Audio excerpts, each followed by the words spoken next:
Dos verbas somentes para aclarar o cambio nesta intervención con respecto ao programa previsto, así como as características do texto que vou presentar. Por mor da ausencia de Eduardo Pardo de Guevara, hoxe, fora de Galicia, vou ser eu quen dé lectura ao texto que el tiña preparado. Lóxicamente, podería facelo calquer membro do Consello designado polo presidente,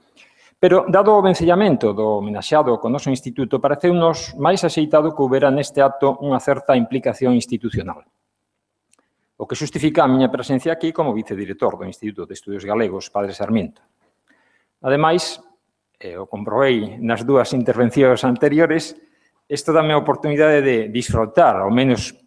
dunha parte deste excelente congreso que amosa da mellor maneira posible a poliédrica personalidade de Filgueira Valverde. Penso que non é moi doado atopar persoeiros que podan resistir tan diferentes aproximacións á súa trayectoria persoal e intelectual como se fai neste congreso en tres cidades distintas. Respecto ao texto que vou ler, pareceme necesario salientar que é un resumo do que se publicará no seu momento, moito máis desenrolado, e cos pertinentes apéndices cos documentos nos que se basean as afirmacións aquí contidas. E xa, sin máis adiamento, paso ao escrito de Eduardo Pardo de Guevara, director del Instituto de Estudios Galegos Padre Sarmiento, titulado El Instituto de Estudios Gallegos Padre Sarmiento, la recuperación de la memoria, mi homenaje a Filgueira Valverde.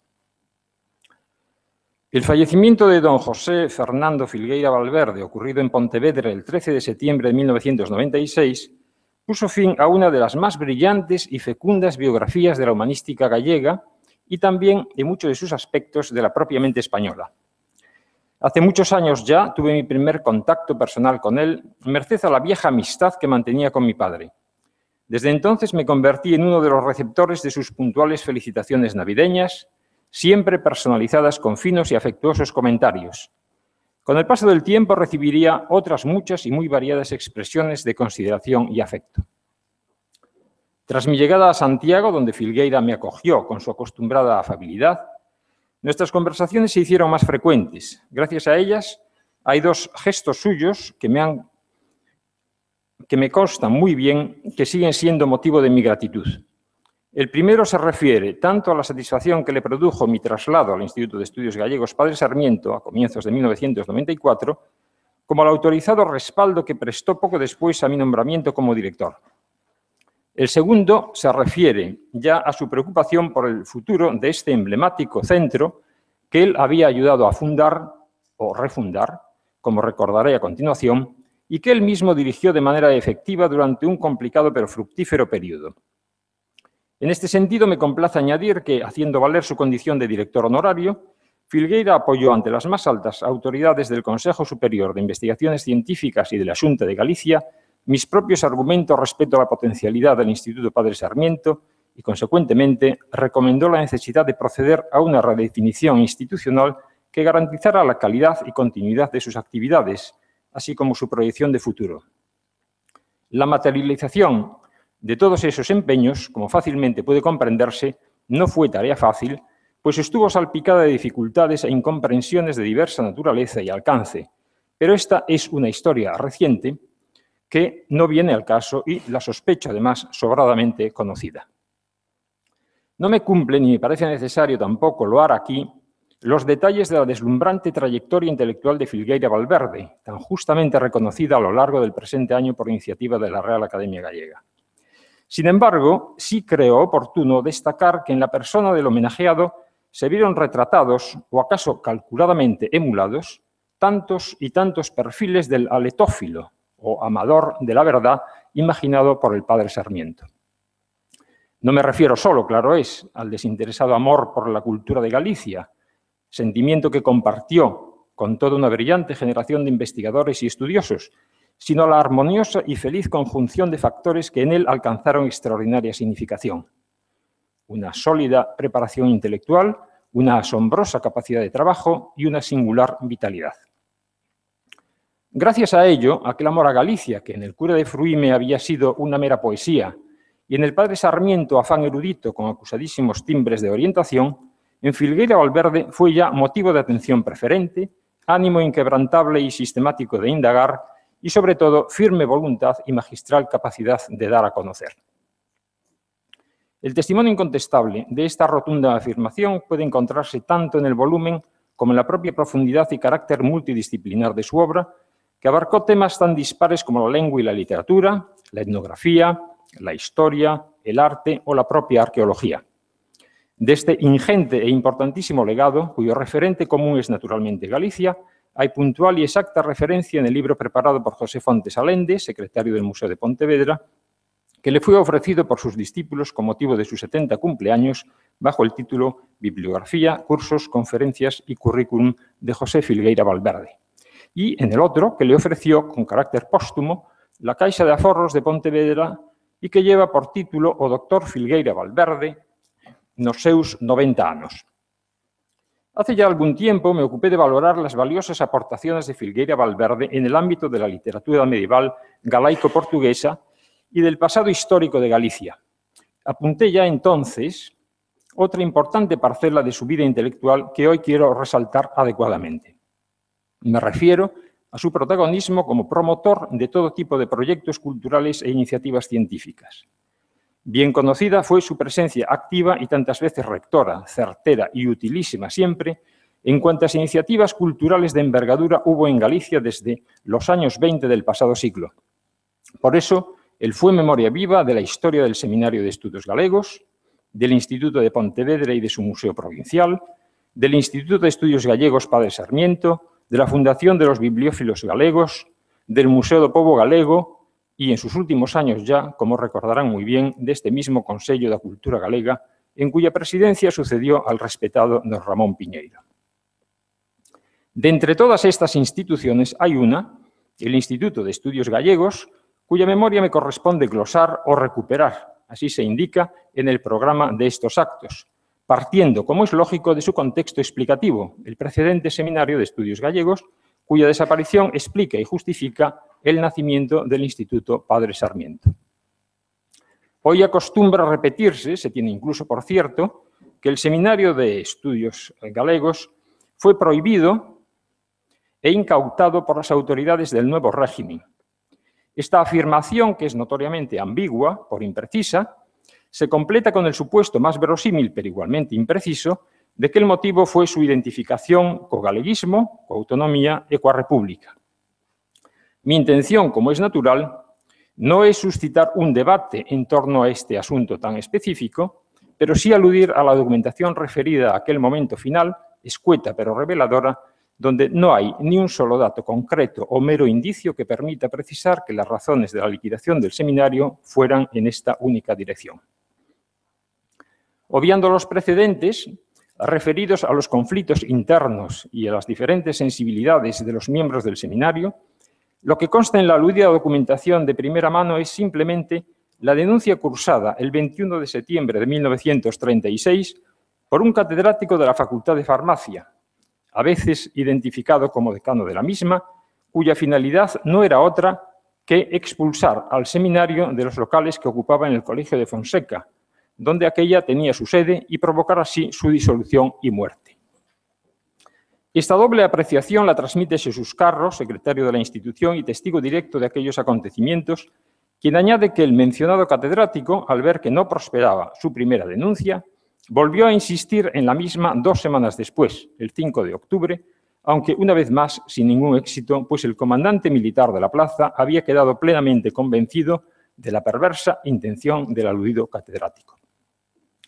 En los años siguientes, que fueron justamente los de la guerra, el seminario parece que continuó desarrollando sus tareas con la limitada normalidad que permitieron las circunstancias. De ello da fe, una vez más, Jesús Carro en la memoria que redactaría tiempo después, el 14 de julio de 1941. Pero en este documento, por fin, aquel alude también al hecho inesperado e incomprensible que transcribo a continuación. El rector de la universidad reunió el día 9 de abril de 1940, en su despacho del rectorado, a los directivos y algunos elementos residentes en Santiago con el fin de arreglar la estabilidad del seminario y salvar su labor y todos sus materiales. El rector expuso, en principio, que el seminario se hallaba fuera de la ley, porque no se habían renovado durante aquellos años de guerra los cargos de la comisión directora, ni se habían tampoco cumplido los demás requisitos señalados en el reglamento. Había dos vías que podían elegirse. Una, la de volver a solicitar al gobernador de la provincia la continuación del seminario con su mismo reglamento, lo que no aconsejaba por cuanto estaba enterado que sería denegado. La otra era ya la única, que el seminario se incorporase a la universidad. Así se salvaría el seminario, permaneciendo todo, museo y biblioteca, en el mismo local, no tocándose nada. Estas breves anotaciones de Jesús Carro sugieren diversas lecturas para intentar comprender mejor el trasfondo de los hechos. Entre ellas, claro está, figura la debilidad política de quienes representaban al seminario en aquel momento, lo que dio fuerza incontestable a la propuesta del rector compostelano. Esto es, justamente, la supuesta y ya señalada identificación del seminario con galeguismo, con autonomía y con república. Pero más que esto, a mi parecer, al menos, la realidad es que la dispersión de los miembros y colaboradores del seminario, el aparente desinterés de las nuevas instancias oficiales y el ambiente general poco o nada sensible con el sentimiento galleguista, favorecieron y, en última instancia, permitieron que entre ciertos elementos de la universidad, el propio rector entre ellos, fructificara el empeño inicial de aquel catedrático de farmacia de recuperar para la misma los locales donde tenía su sede el seminario y, no menos naturalmente, de propiciar el cierre del seminario e incorporar al patrimonio universitario los fondos bibliográficos y las colecciones museísticas reunidas por aquel. Este hecho se consumó el 1 de agosto de 1940, cuando Jesús Carro, secretario del seminario, y Luis Iglesias, ex rector de la universidad y entonces director de la sección de ciencias de aquel, se vieron precisados a hacer entrega a Manuel Pérez Búa, director en funciones de la biblioteca universitaria, de las llaves de la sala donde estaba instalada la biblioteca del seminario. De esta forma, como escribe el propio Jesús Carro, se desvanecieron todas las esperanzas en una inmediata renovación del seminario. Pese a todo, el nombre y prestigio de la institución prevaleció sin que hubiera conciencia política ni noticia pública de la supuesta prohibición e incautación por las autoridades del nuevo régimen. Así, por ejemplo, 6 meses después de los hechos relatados, el 11 de febrero de 1941, el secretario provincial del Servicio de Artesanía de FET y de las Jons, que lo era Emilio de la Iglesia Caruncho, solicitaba al ilustrísimo señor presidente del Seminario de Estudios Gallegos, mediante el oportuno oficio, la redacción de un informe que permitiera fijar en Santiago la capitalidad artesanal de España, dando por supuesto, además, que, con tan prestigiosa colaboración, se podría dar cuenta a la Delegación Nacional del Servicio de Artesanía de tan afamadas industrias como las del azabache, entalladores, tejedores, encajes, etc. Pocos días después, el 17 de febrero, Jesús Carro se apresuró a dar cuenta a aquella autoridad de lo acontecido, precisando incluso su parecer. Pues bien, este referido centro, no sé si por ignorancia o por mala fe, debido al interés particular de un reducido núcleo de personas, valiéndose de la sombra y cuentos de comadres, han conseguido que dejase de funcionar, incluso procurando que no pudiera colocarse dentro de la ley. Y al hallarse ahora en esta posición, usted comprenderá la imposibilidad de que dicha corporación pueda emitir informe alguno, aun cuando el que se le pide reunía las mejores condiciones para el caso. Sirva, por lo tanto, esta carta de amigo como confidencial, a fin de que usted manifieste de la mejor manera a esa entidad la causa por qué no ha enviado su informe, el que hasta el último año pasado se llamaba Seminario de Estudios Gallegos.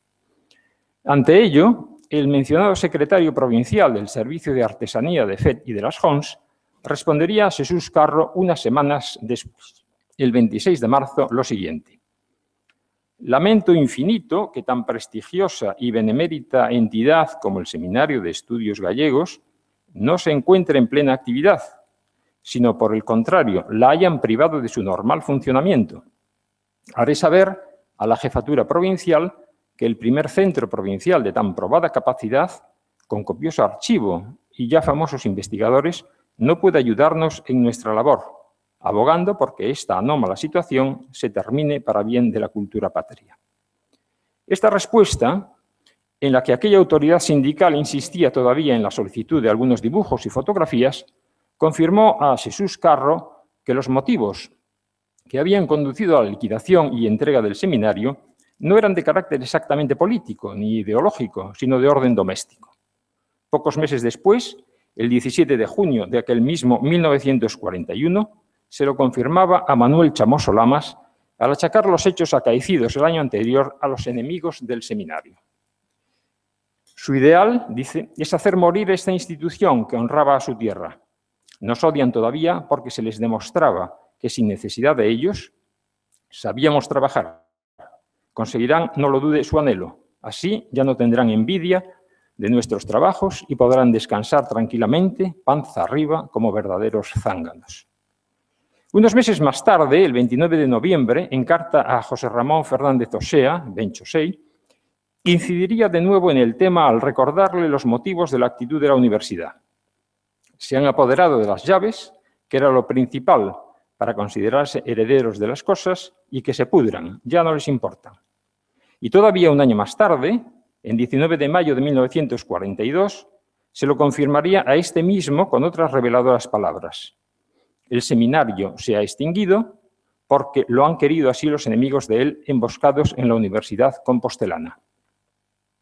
A partir de aquellos primeros meses de 1941, convencido de que el enemigo o enemigos del seminario obra en sentido diverso al de la falange española tradicionalista y de las Hons, el empeño de Jesús Carro fue precisamente remediar lo pasado y buscar una fórmula que permitiera al seminario reanudar sus trabajos y actividades. De ahí sus primeras propuestas en esta dirección, entre las cuales figuraba el deseo de conservar el nombre del seminario que había sido aprobado en tiempos de la monarquía, y la incorporación del mismo, para su seguridad, en uno de los institutos de investigación creados entonces, particularmente el que mejor encuadrase con las actividades del seminario. Y eso fue, a grandes rasgos, lo que ocurrió. Ya desde el mes de enero de 1941, Jesús Carro había iniciado contactos con Cayetano Mergelina, por entonces vinculado al naciente Instituto Diego Velázquez, interesándose por la posibilidad de formar con el seminario una sección dentro del nuevo centro. En estas gestiones intervinieron también otros viejos seminaristas, entre ellos Filgueira y, sobre todo, Francisco Javier Sánchez Cantón, vinculado también al Diego Velázquez. Al cabo, entre unos y otros, lograron sensibilizar a las autoridades del momento y, como resultado de una nueva conversación entre el entonces ministro de Educación, José Ibáñez Martín, el nuevo rector de la Universidad de Santiago, Luis Legaz Lacambra, y el propio Sánchez Cantón, el 30 de noviembre de 1943 se acordó la creación del Instituto de Estudios Gallegos Padre Sarmiento, adscrito al Patronato de Humanidades Menéndez Pelayo del CSIC. El instituto, esta denominación era la usual de los centros del CSIC, se constituyó formalmente el 15 de febrero de 1944. A la reunión constitutiva concurrieron el rector, Luis Legaz Lacambra, el secretario general del CSIC, José María Albareda, y Sánchez Cantón, junto con algunos destacados seminaristas como Filgueira Valverde, Bouza Brey, Carro García, Cordero Carrete, Moralejo Lasso, Pedret Casado y Zamora Vicente. Poco más tarde, y gracias a la intervención de Fermín Bouza Brey, se sumaron también los hombres del grupo orensano, Ramón Otero Pedrayo, Vicente Martínez Risco y Florentino López Cuevillas. La recién creada institución, conforme a lo que se acostumbraba ya en el CSIC, fue puesta bajo el patronazgo del padre Sarmiento, uno de los más eminentes ilustrados gallegos, según se había previsto en tiempos del propio seminario, como me recordó en una larga conversación el propio Filgueira poco antes de su muerte.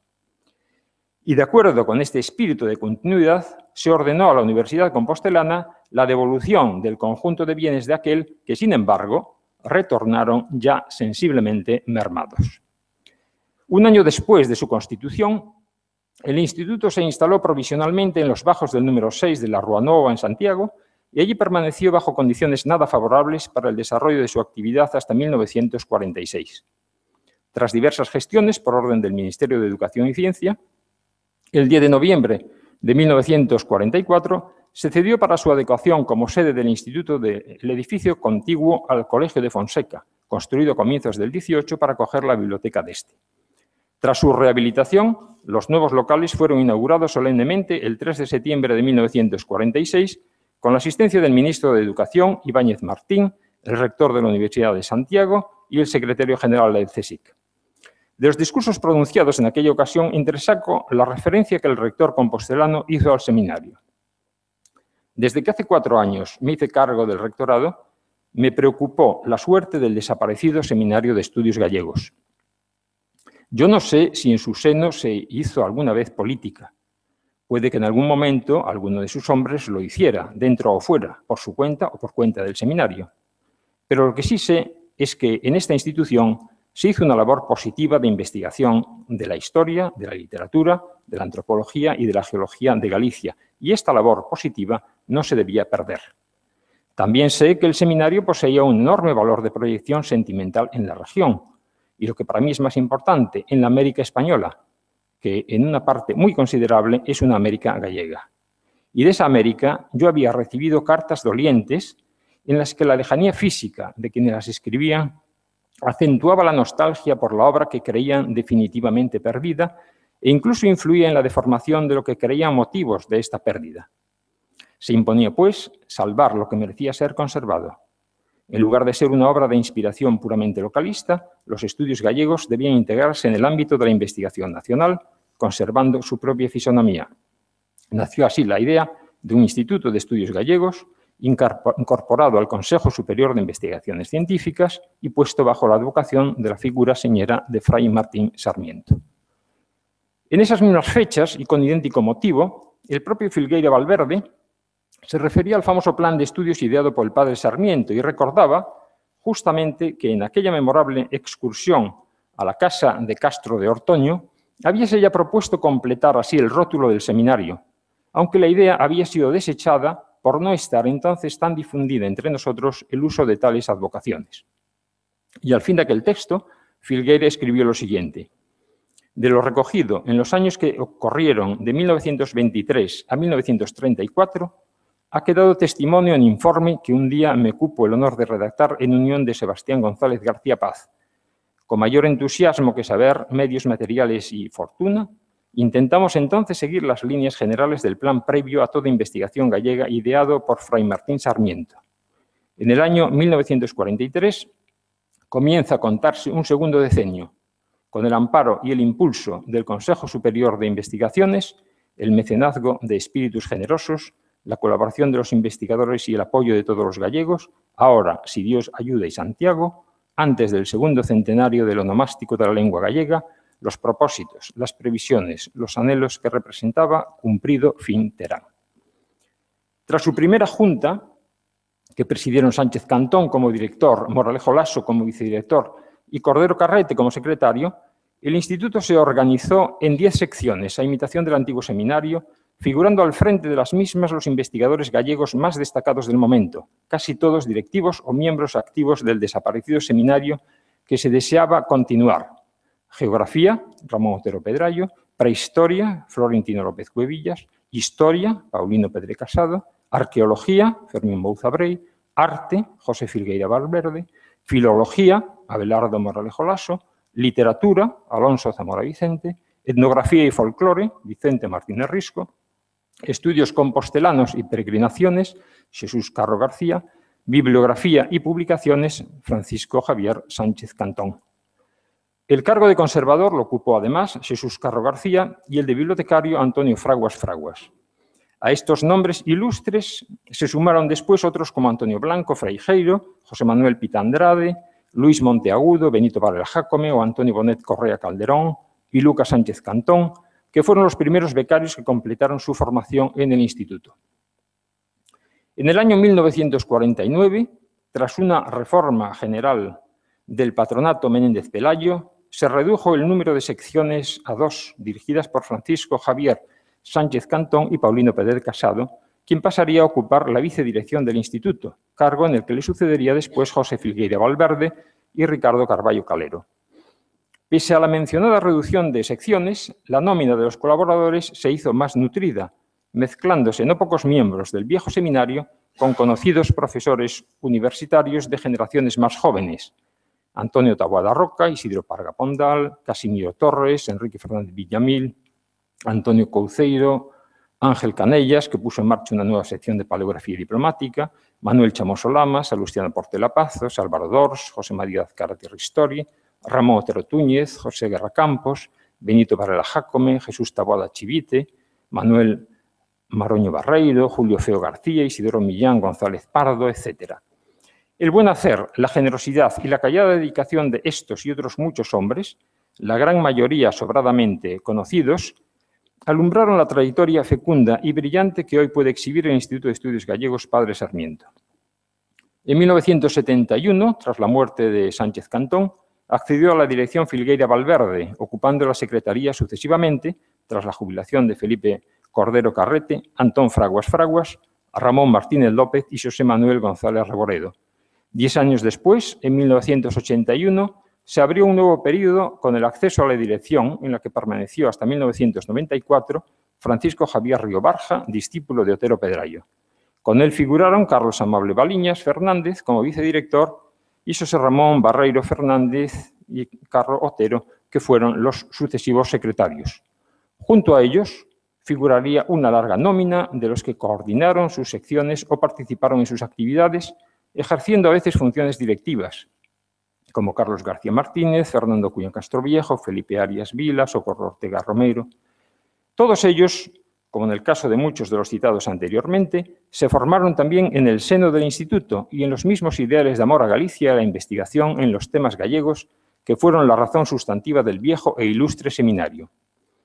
La historia del Instituto Padre Sarmiento es sobradamente conocida, como lo son también sus importantes aportaciones científicas y culturales a lo largo de una trayectoria que supera ya las 7 décadas.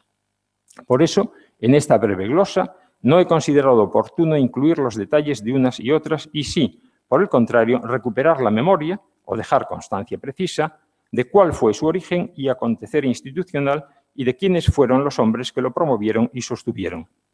El protagonismo de esas sucesivas generaciones en la vida del Instituto Padre Sarmiento concluyó en 1994, cuando este último inició una etapa nueva, diferente, pero quiero creer que de no menor entidad. De cualquier forma, hoy como ayer, el Instituto de Estudios Gallegos Padre Sarmiento permanece fiel al honroso legado recibido y por lo mismo se esfuerza también en seguir siendo un punto de referencia inexcusable en la vida científica y cultural de Galicia, empeño bien difícil, por fortuna, dada la actual realidad marcada por el permanente florecimiento de instituciones y actividades. Pese a todo, el número y irregularidad de las actividades investigadoras, culturales y publicistas del Padre Sarmiento, creo, dan idea clara del rumbo retomado en estos 2 últimos decenios y de las metas que desea alcanzar en los ámbitos científicos que ahora le son propios. Moitas gracias, no nome de Eduardo Pardo Guevara.